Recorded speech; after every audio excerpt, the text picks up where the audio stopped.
जनसुरक्षा विधेयकावरती बोलत असताना मला असं वाटतं की यामध्ये भावना असायला हवा, श्रद्धा असायला हवी, देशाबद्दल प्रेम असायला हवं. सत्ताधारी आणि विरोधक म्हणून या बिलावर बोलण्यापेक्षा ज्या पद्धतीमध्ये देशाची सुरक्षा महत्त्वाची आहे, ज्या पद्धतीमध्ये देशाचं संविधान महत्त्वाचं आहे, ही भावना मनामध्ये ठेवून आपण या बिलावरती जर चर्चा केली तर मला वाटतं निश्चितपणे या बिलाचं महत्त्व या राज्याला, या देशाला लक्षात येईल. माझे सन्माननीय मित्र अभिजितजींनी बोलले की टायटल बरोबर नाही. मला वाटतं अभिजितजी, टायटलपेक्षा भावना महत्त्वाच्या आहेत.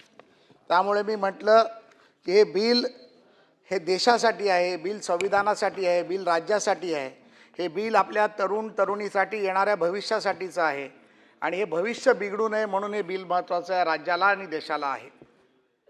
यामध्ये अनेक टीका झाल्या. सन्माननीय अनिल परब साहेब आमचे मित्र, त्यांनी बोलले, सचिन भाऊनी थोडं चांगलं बोलले, थोडं वाईट बोलले, काही विषय त्यांनी समोर मांडले. पण हे मांडत असताना मला असं वाटतं की भाऊंचा जो एक आक्षेप त्यामध्ये होता की हे बिल मांडत असताना जर काही अधिकाऱ्यांचं मत घेऊन मांडलं तर भाऊ, हा आक्षेप मी खोडू इच्छितो की हे बिल मागच्याच वेळेला सभागृहात आलं होतं, परंतु आपल्या सर्वांची मागणी होती, ती राज्याच्या मुख्यमंत्र्यांनी मान्य केली आणि हे तिसऱ्यांदा 35 लोकांची समिती तयार केली, ज्यामध्ये विधानसभा सदस्य, विधान परिषद सदस्य, विरोधाचे आणि सत्ताधारी असे सर्व एकत्रित मिळून ह्या बिलावर समितीने अभ्यास केला. जवळजवळ 12,000 लोकांच्या त्याच्यामध्ये ऑब्जेक्शन सजेशन्स आले आणि त्यानंतर हे बिल आज सभागृहापुढे काल विधानसभेत राज्याच्या माननीय मुख्यमंत्र्यांनी मांडलं. आणि विधानसभेत मांडत असताना मला वाटतं की विरोधी पक्षाच्या लोकांनी जर कदाचित माननीय राज्याच्या मुख्यमंत्र्यांनी दिलेलं स्पष्टीकरण, केलेलं भाषण आणि जे मुद्दे मांडले ते मुद्दे खोडले आहेत, ते जर केलं असतं तर कदाचित हे बिल आज विधान परिषदेमध्ये चर्चेला झालं नसतं आणि एकमताने आम्ही ते पास करू शकलो असतो. त्यामुळे या बिलाच्या बाबतीत बोलायचं झालं तर जसं सन्माननीय मुख्यमंत्र्यांनी सांगितलं की एकंदरीत 66 संघटना आहेत, त्यापैकी 6 संघटना या अतिशय देशविद्रोही प्रकाराने काम करत आहेत. आणि आम्ही हे पाहिलं.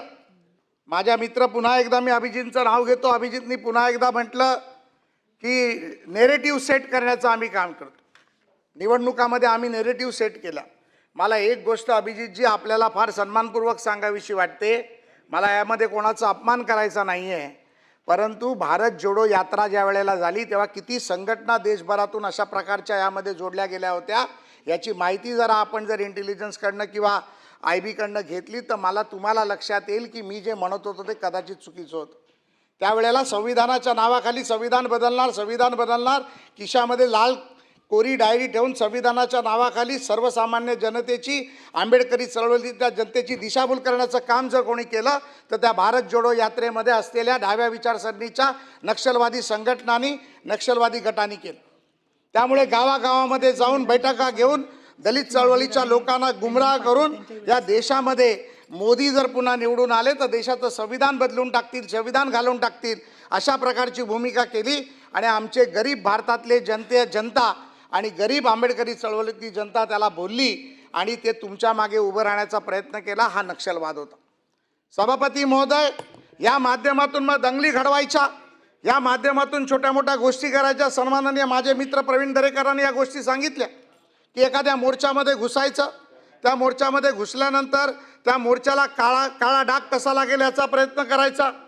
आज सभागृहामध्ये सन्माननीय माजी मुख्यमंत्री आता नाही आहेत, ते गेले, नाही तर मला त्यांना देखील सांगायचं होतं की ज्या कैलासवासी शिवसेना प्रमुखांनी शिवसेना बनवली, या विचारधारेला मारूनच ही शिवसेना बनली.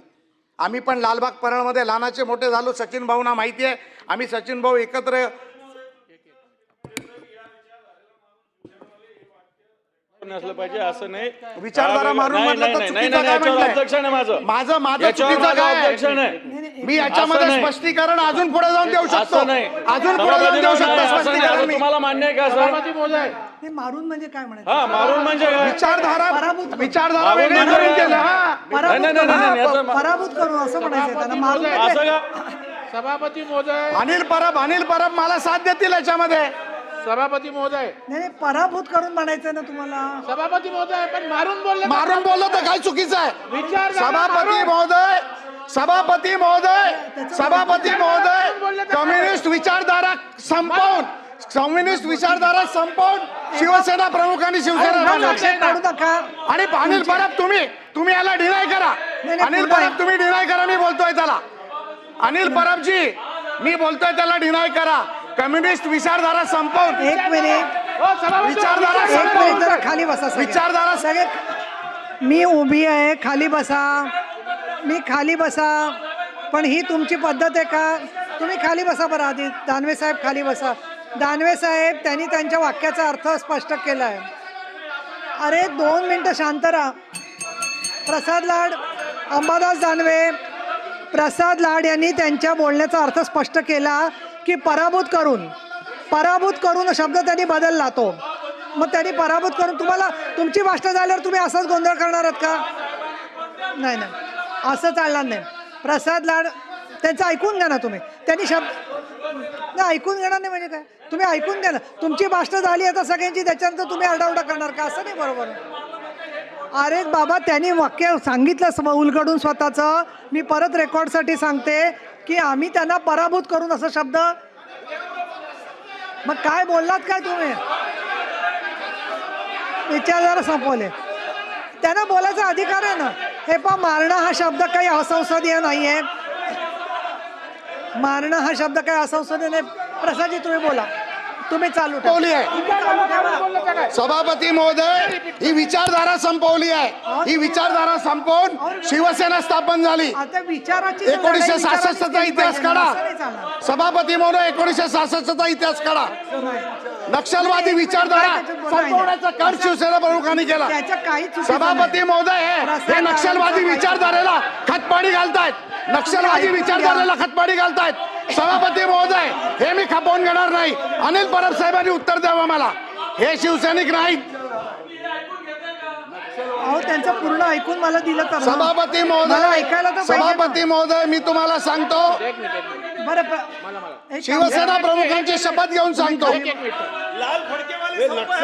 त्यांचं झालं की तुम्हाला देते. 2 मिनिटं खाली. सभापती, अहो, नाही नाही, अनिल परब साहेब त्याच्यात तुम्ही काही सांगा. चुकीचं बोलले नाही. त्यांनी त्यांचे विचार मांडलेत ना. तुम्ही उगाच आरडाओरडा काय करता? काय हे सभापती चाललंय? महोदय, अहो, पण मध्येच असा आक्षेप घ्यायची पद्धत नाहीये. विधेयकात काहीच आक्षेपार्ह बोलले नाहीयेत ते. प्रसाद लाडाला पूर्ण करू द्या ना.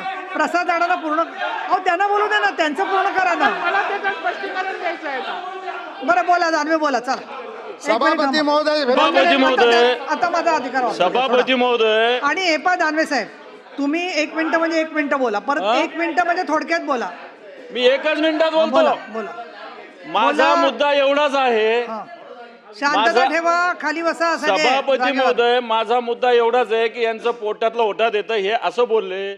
शिवसेना प्रमुखांनी ज्या विचारसरणीला मारलं म्हणजे काय? म्हणजे याचाच अर्थ त्या विचारसरणी विरुद्ध हे बिल आहे का? हे बिल त्या आपण नक्सलाइट विषयी बोलतो का वेगळ्या विषयी बोलतोय? आपण नक्सलाइट विषय बोलतो का? कोणत्या विषय बोलतो? हा माझा मुद्दा आहे. तुम्ही शिवसेना प्रमुखांनी दादा तिघांची आरडाओरडी करायची नाही ऍक्च्युली तुम्ही. तर मग मला बोलू, मग ते असं काही बोलणार का? शिवसेना प्रमुखांनी या विचारसरणीला मारणार कोणत्या विचार? नक्सलाइट विरुद्ध आहे ना हे बिल. तुम्ही असं काय करता? बरं झालं का दानवे साहेब तुमचा आक्षेप? नक्सलाइट विरुद्ध बिल दानवे साहेब तुमचा आक्षेप पूर्ण झाला का? सभापती महोदय, हे बिल कशा विरुद्ध आहे? नक्षलवादा विरुद्ध आहे. हे नक्षलवादा हे कसं बोलतात? बरं ठीक आहे. नाही चला, आमचा या बिलाला सभापती महोदय विरोध आहे. आमचा विरोध आहे या सगळ्याला. आमचा विरोध याला. मी 10 मिनिटासाठी सभागृह स्थगित करते. 10 मिनिटासाठी कामकाज थांबवलंय.